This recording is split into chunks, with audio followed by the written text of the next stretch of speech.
Avui serà un gran dia.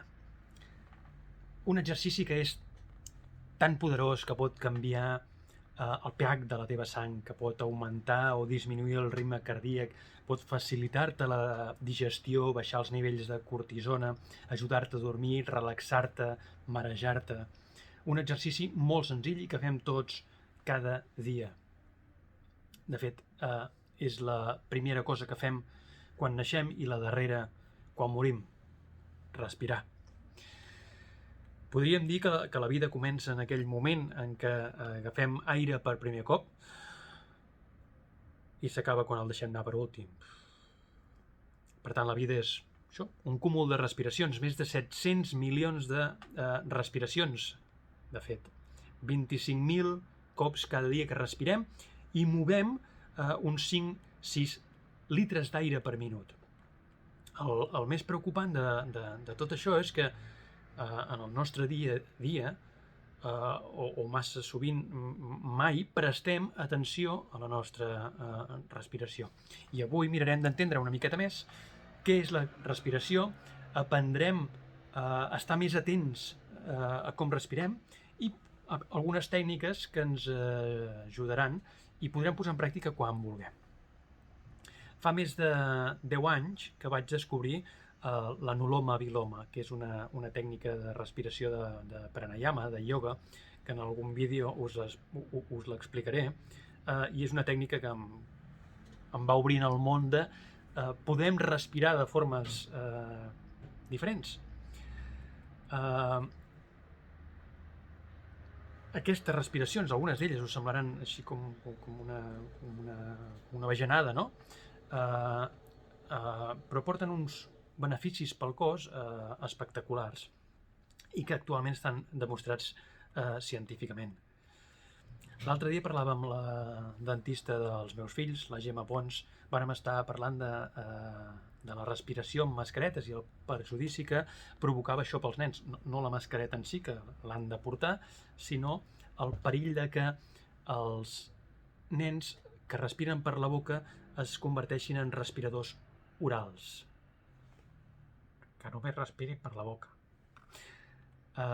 I això, a part de canvis en la fisonomia, normalment mandíbula enrere i nas endavant, és el que respira per la boca.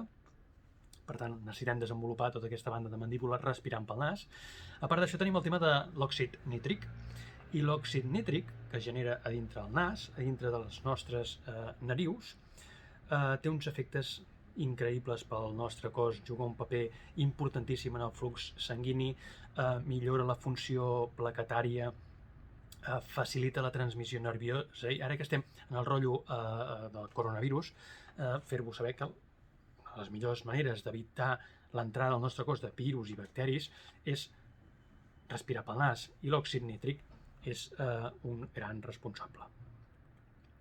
Si tens problemes respiratoris, aquest vídeo no et solucionarà la vida, parla amb el teu metge. Això són consells d'estar per casa que espero que t'interessin. En Konstantin Budeiko és un metge ucranià que va dedicar tota la seva carrera a la respiració, molt centrada en temes d'asma i altres malalties respiratòries. I en Budeiko tenia 4 punts d'una norma que encara són vàlids actualment per la majoria d'exercicis respiratoris. I és 1. Respira a poc. 2. Respira de forma consistent i regular. Per això ens ajudem molts exercicis de comptar, per fer-ho regular, perquè sapiguem quin temps estem respirant. Respira sempre a través del nas.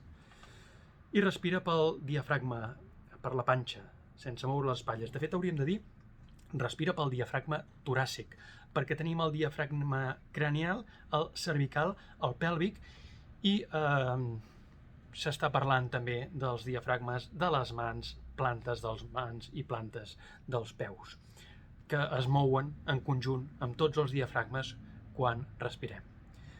També en parlarem un altre dia dels diferents diafragmes. Però això són coses que mica en mica la medicina tradicional va posant sobre la taula de tot allò que ja teníem.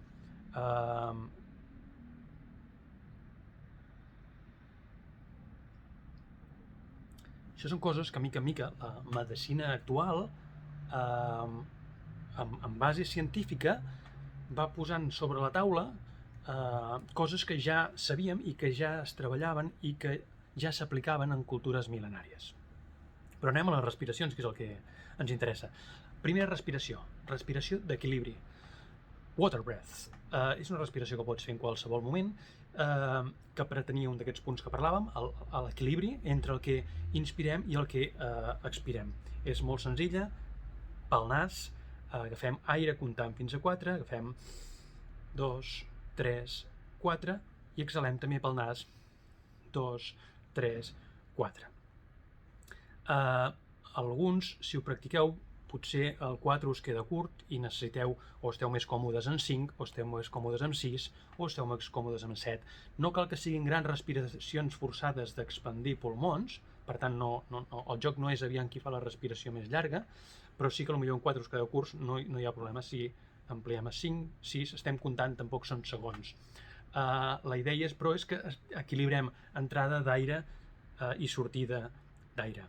El vostre ritme. Respirem per la panxa, no per costelles. La respiració més saludable, de fet, és aquella que no es nota, que ni es veu ni se sent, com fan els micos savis. Aquesta respiració del water breath, aquesta respiració d'aigua, de 4 a 4, repetirem 10 vegades, inspirem 4, exhalem 4, així 10 vegades, dura tot el cicle, poc més d'un minut, pots dedicar-te un minut a tu mateixa. Abans de la segona respiració deixem fer-te un apunt, perquè ens fixem una mica tots tenim clar que quan agafem aire, agafem oxigen i altres coses, perquè n'hi ha moltes de coses corrent per aquí, però el concepte bàsic és agafem oxigen. Quan deixem anar, també tenim molt clar que és diòxid de carboni, no? Per tant, si agafes O2 i surt CO2, la C del carboni, d'on surt? Anem per la segona respiració. Una respiració relax. El concepte és el mateix, el que passa és que ara inspirarem a 4 i exhalem a 8. El concepte és doblar el temps que estem traient aire del que estem inspirant. Això farà que en un moment d'estrès ens baixi el ritme cardíac. El que fem quan estem estressats o quan estem espantats normalment és accelerar la respiració si no hi estem atents. Llavors el nostre cos accelera la respiració, que fa que encara estiguem més estressats, més nerviosos, amb més perill, amb més atenció, no? En canvi, si fem aquesta frenada, agafant aire a 4 i deixant-lo anar a 8, baixem el nostre ritme cardíac i ens relaxem. Ho podem fer en moments d'estrès o just abans d'anar a dormir. Una de les coses que parlava amb Wojtyła és que respirem massa, respirem més del que necessitem. Tenim el cos acostumat a respirar més del que toca i hi ha entrenaments d'esport d'èlit o esport d'alt esforç com el ciclisme, esports en necessitats especials d'oxigenació com l'alpinisme, que treballen aquestes tècniques per aconseguir que el cos no respiri tant, que respiri el que necessita. I igual que es parla d'alimentació saludable, no s'està parlant encara prou de respiració saludable. Què és respirar? Pots anar-ho dient pel carrer, no respiris tant que en gastes l'aire. Darrera respiració de Wojtyła, una respiració nasal. I és una respiració que ens aprofita aquesta màgia de l'òxid nítric. La respiració consisteix en agafar aire, treure'l i en apnea tapar-se el nas. És a dir, agafem aire, traiem aire i sense aire en el cos tapem el nas. I amb el nas tapat podem fer moviments de sí o de no ho sé. Amb aquests moviments de sí no, tria el que més t'agrada. Mires davant del mirall i així veus quina et fa més gràcia, si fer que sí, si fer que no, si fer de costat. Encara que sembli una broma, amb el nas tapat hem d'aguantar, sense tornar a agafar aire, tant com fins que no puguem més. I quan no puguem més, què? Ens esperem una mica més. I llavors agafem aire pel nas.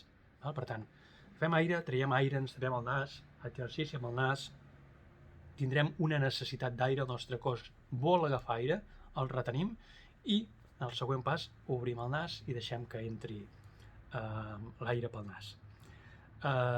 L'òxid nítric generat és un vasodilatador. Això destaparà el nas. Podeu provar-ho amb els vostres fills si en algun moment tenen el nas tapat o amb vosaltres mateixos. Us havia fet una pregunta, no? D'on ve el carboni que surt per la boca? Doncs surt del que mengem, del carboni que hi ha en tots els aliments, evidentment els carbohidrats, però també en els greixos i en les proteïnes que mengem. Els quilos surten respirant. Com sempre, ja saps, moltes gràcies per escoltar-me. Si t'ha agradat, si encara no estàs subscrit, et vigilo a l'altre costat. M'encantaria rebre els teus comentaris aquí mateix o a través del blog. No dubtes en compartir-ho amb qui ho creguis oportú.